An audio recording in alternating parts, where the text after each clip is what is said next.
Hey there, YouTubers. This is Proudfoots with another book review, or actually, I'm just going to talk about one of the issues brought up in this book, Crimes Against Logic by Jamie Whyte. Jamie Whyte is a lecturer of philosophy at Cambridge University. He even won a prize for the best article by a philosopher under 30.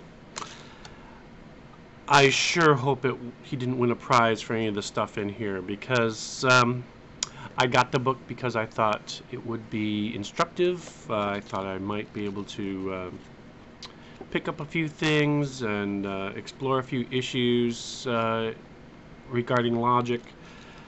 It says it's exposing the bogus arguments of politicians, priests, journalists, and other serial offenders. Unfortunately, he does not include the bogus arguments of prize-winning philosophers.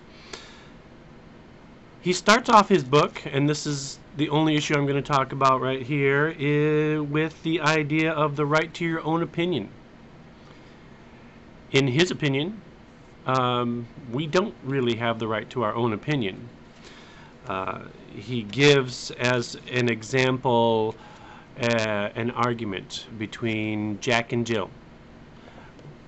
Jack says, Bush administration invaded Iraq because of the oil. And Jill says, no, it was for this, that, and the other. And they argue.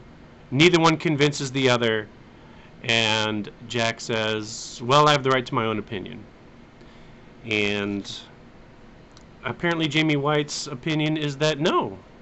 If you run into somebody that's a better debater, if you run into somebody that's an expert or an authority, you need to defer your opinion to theirs.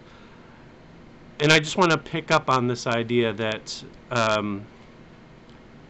if you're not satisfied with somebody's arguments, but you have to accept them if they're an expert, which I feel has a lot of problems.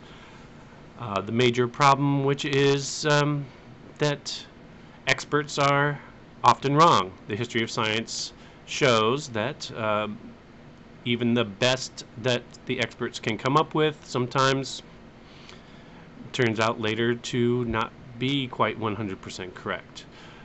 There's another problem in that sometimes experts have motivations other than the search for truth. Case in point, tobacco companies hiring all kinds of scientists and experts to try and convince us that smoking's not bad for you. In fact, it's healthy for you, and it's not addictive. Third point is that experts often disagree. In a lot of court cases, you'll have expert for the defense, you'll have expert for the prosecution. There's just a lot of problems with expertise, and there's a lot of areas in which experts can't and authorities can't really settle. And I think the example that he uses, what is the cause of the Iraq War, is a good case in point.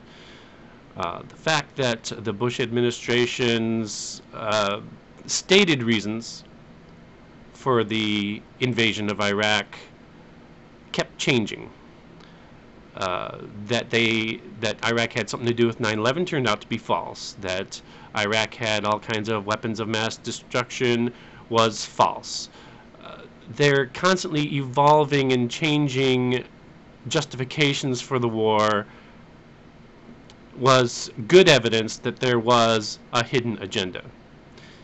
And I think since we don't really know, in my opinion, what the true motivation was, it is going to be a matter of opinion. And Jack is fully justified to say, well, I'm entitled to my opinion, and he certainly is. In fact, it's more likely that Jack's opinion that it was motivated by Iraq's oil is better supported than probably anything Jill could have said, because it turns out that all the official reasons were false. Now, I do have another area in which to kind of talk about this, of that, well, you know, if I run into somebody that's a better debater than me, or I run into somebody who's an authority or an expert, that I need to submit to their expertise and accept whatever they tell me. I'm not entitled to my own opinion. Suppose I am walking across town. I go 2 blocks, I run into a Roman Catholic priest. Well, he's an expert on Roman Catholicism.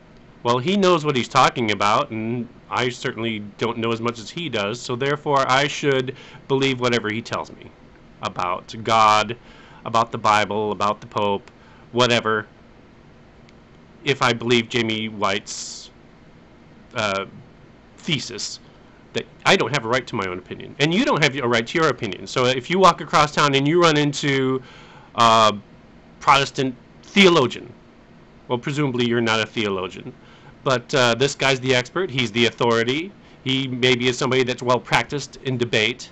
So if you can't successfully counter all his arguments, if you can't prove him wrong, according to Jamie Whyte, you should join that guy's religion. Or if you run into the Dalai Lama, he's an expert on Buddhism, you should believe him. Or if you run into a Shinto priest, you could change your religion 7 times by the time you get across town, because you have no right to your own opinion. You have only the right to the opinions of experts or good debaters or whatever. And I think it's a profoundly anti-democratic position, because in a democracy we have equal rights to decide the policies of our country. And it's very important, I think, that we retain this right, that I should have an opinion on who should be president, or I should have an opinion about the policy concerning this or that or the other thing. Because are we going to just install experts to tell us who to vote for, or who's going to be the best president? Well, the voters shouldn't have any voice in that. They're not experts in running countries. Or what should healthcare policy be? Well, I'm not a health policy expert. I just know what my needs are. So I think that this guy has an agenda, and that's one of the things I was disappointed by. I thought I was going to get a book about logic. Instead, what I got is Crimes Against Logic Committed by Jamie Whyte. Anyway, this is Proudfoot's, and that's just the one topic I wanted to talk about with this book.